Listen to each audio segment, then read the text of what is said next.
Code Red, the Godfather of AI, leaves Google. Hey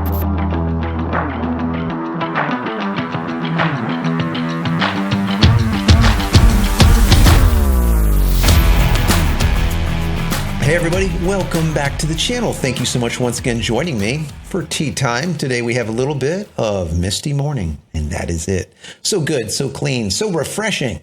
I hope you're joining me with your cup of tea, maybe a cup of coffee, hanging out, talking tech, talking photo, talking video. Today is a tech day. We're going to be talking a little bit about AI, not necessarily OpenAI or ChatGPT or ChatGPT-4 or whatever. It's going to be kind of more general because the godfather of AI left Google. And he didn't leave Google because he was there for a decade and he was retiring. He left Google because he felt that he needed to speak up about AI and possible issues with it. Before we get into the video, I want to do a little housekeeping real quick. Number one, during the month of May, I did join the 3,000 push-up challenge that benefits St. Jude Children's Research Hospital. Now, if you don't know, St. Jude specializes in care for children with severe illness, cancer, and this type of thing. And it is a research hospital. What's really amazing about them and different is that not a single dime is paid by the family with a sick child that brings their child to that hospital, not a single dime. So my goal is basically $1 per push-up, a total of, let's say, $3,000 over the course of the month of May. And what's very important is that 100% of the proceeds, anything that you donate, 100% goes directly to this research hospital, St. Jude.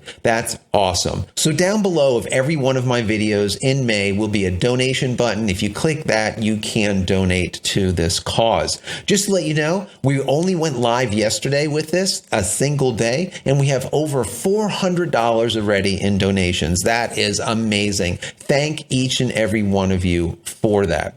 Also, I just want to say that a lot of people have been asking me, what am I currently using when I go live with Fabiola on the JC Live show that we do on Friday nights? If you haven't stopped by, please do so. Friday, usually about 8 or 9 o'clock, we go live. Well, I use a piece of software called Speedify. And while, yes, it gives you a VPN or a virtual private network with it, so you get added security. But for me, what is really important is I get the extra speed and the reliability of bonding multiple internet connections together. So if you're looking for added security, reliability, and speed, check out Speedify. They gave me a promo code JCristina. So if you go to speedify.com and you use JCristina at checkout, you're going to get 20% off. If you just want to click on a link down below, I'll have a link, or you can just simply go to jcristina.com/speed and you will automatically get the extra 20%. Also, if you're looking for Starlink content specific, I made a Starlink podcast or a Starlink playlist.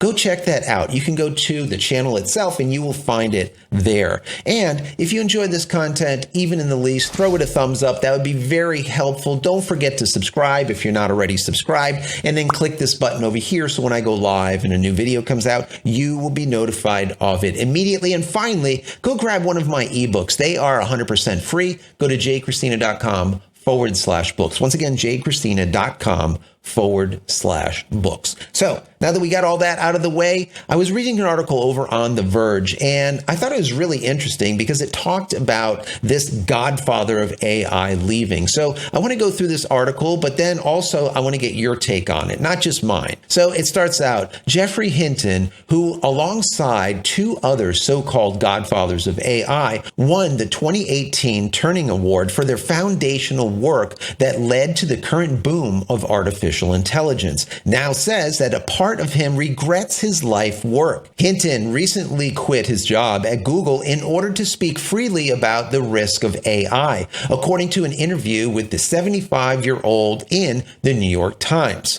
Quote, "I console myself with the normal excuse. If I hadn't done it, someone else would have," said Hinton, who has been employed by Google for more than a decade. Quote, "It is hard to see how you can prevent a bad actor from using it for bad things." Hinton notified Google of his resignation last month and on Thursday talked to the CEO Sundar Pichai directly. I always call him affectionately Pikachu. Details of the discussion were not disclosed. The lifelong academic joined Google after it acquired a company started by Hinton and his two students, one of whom went on to become the chief scientist at OpenAI. See the correlation here. Hinton and his student had developed a neural network that taught itself to identify common objects like dogs, cats, and flowers after analyzing thousands of photographs. It is the work that ultimately led to the creation of ChatGPT and Google Bard. According to the New York Times interview, Hinton was happy with Google's stewardship of the technology until Microsoft launched the new OpenAI-infused Bing, challenging Google's core business and sparking a code red response inside of the search giant. Such fierce competition might be impossible to stop, Hinton says, resulting in a world with so much fake imagery and text that nobody will be able to tell what is true anymore. This is so critical. That is such a critical statement. Let me read that one more time. Resulting in a world with so much fake imagery and text that nobody will be able to tell what is true anymore. Powerful.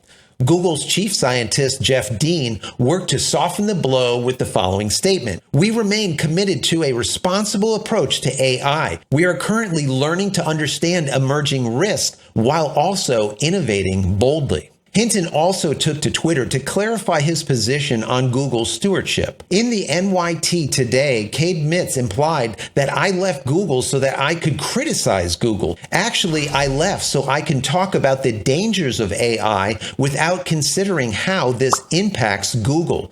Google has acted very responsibly.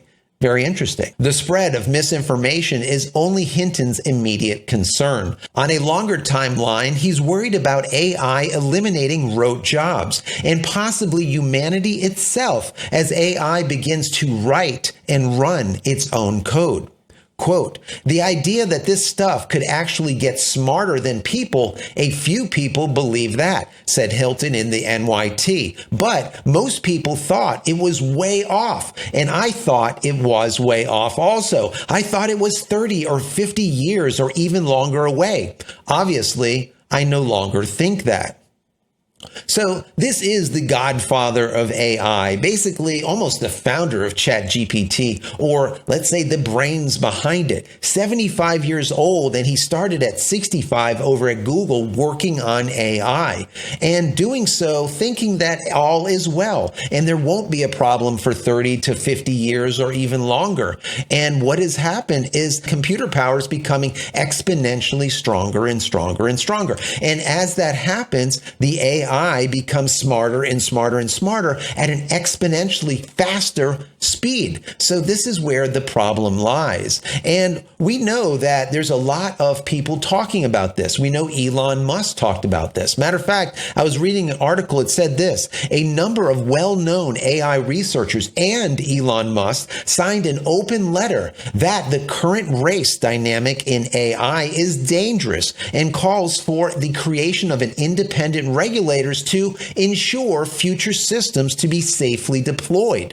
The letter published in the nonprofit Future and Life Institute noted that AI labs are currently locked in an out-of-control race to develop and deploy machine learning systems that no one, not even their creators, can understand, predict, or reliably control. And this is kind of what was being said here. We just don't know. And the people that are creating it don't know what will end up happening as it learns and writes its own code and then runs its own code. And seeing that they're coding it as out of control, an out of control race, this is exactly what he was alluding to with Google and Microsoft all of a sudden in this code red circumstance when they're all trying to one up each other.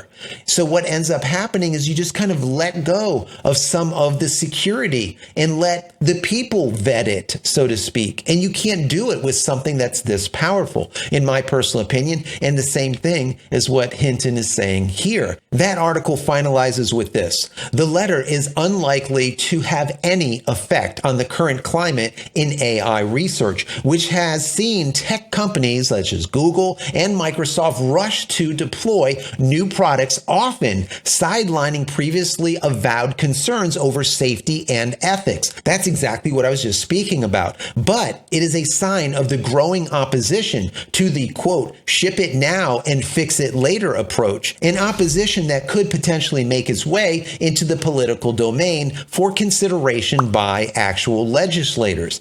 I think that's what needs to be done here, because these people are not going to regulate themselves. You have Google, massive. You have Microsoft, massive. Code Red coming together, developing code, both currently with the mentale of ship it now and fix it later. Well, how about once the cat is out of the bag, you can't put the cat back in? What about if you ship it now and you can't fix it later? What happens then? You know, Elon Musk was quoted in saying, and I wrote this down because it is very, very apropos. Elon Musk said this: I am increasingly inclined to think that there should be some regulatory oversight, maybe at a national or even an international level, just to make sure that we do not do something very foolish. I mean, with artificial intelligence, we're summoning the demon. How do you feel about this? In my personal opinion, I do think that there needs to be regulation. I am not one for regulation. I like to see people being able to regulate themselves. But when you're dealing with two massive companies like Google and Microsoft hitting head to head, and not putting in the proper protections, let's say, and once again, putting things out there with the ship it now and fix it later mentale, that is a major, major problem. And I think that everyone should see it. The problem is the majority of us out here are looking at things like ChatGPT and saying, wow, this is the coolest thing ever. And I can do this with it and I can do that with it. It's not really about that. It's the back end, the stuff that you don't see. What these more powerful AI systems that are not yet open to the public are doing behind the scenes. And that's why there was a lot of people saying there needs to be a pause to AI for 6 months, so that we can all get a grasp of where this is going, what the time frame is, and what we can do to regulate all of us, right? Not necessarily regulate ourselves, but make, let's say, a body to regulate all of us. And we need to all be on board. I think the problem with this is, and as we know, there's going to be bad actors that do not regulate, that do not adhere to regulation. And there's going to be a spiral once again towards a bad AI, and then the good AI is just going to be weaker than the bad AI. There might be one day where you have a good AI going against a bad AI, fighting to the death. Who knows? This kind of stuff sounds futuristic and not possible. But just like the Godfather of AI said, I thought that it was going to be 30 to 50 years away. I was wrong. It is now. It is now. Anyways, guys, what do you think about this? Down below, let's have this conversation. If you enjoyed this video, as I always say, throw it a thumbs up. Don't forget to subscribe if you're not already. Click this little button so when I go live or when a new video comes out, you will be notified of it immediately. And finally, head over to my website, JCristina.com, where you can find all the photography tools I've invented for you and me over the years. And hopefully there's something there that you might like. And if there is, please pick it up and support me and my family. That's it, guys. I'm out of here for another vlog. Many blessings to you and your family. Stay safe, stay healthy, and we'll see you in the next one. Love you all.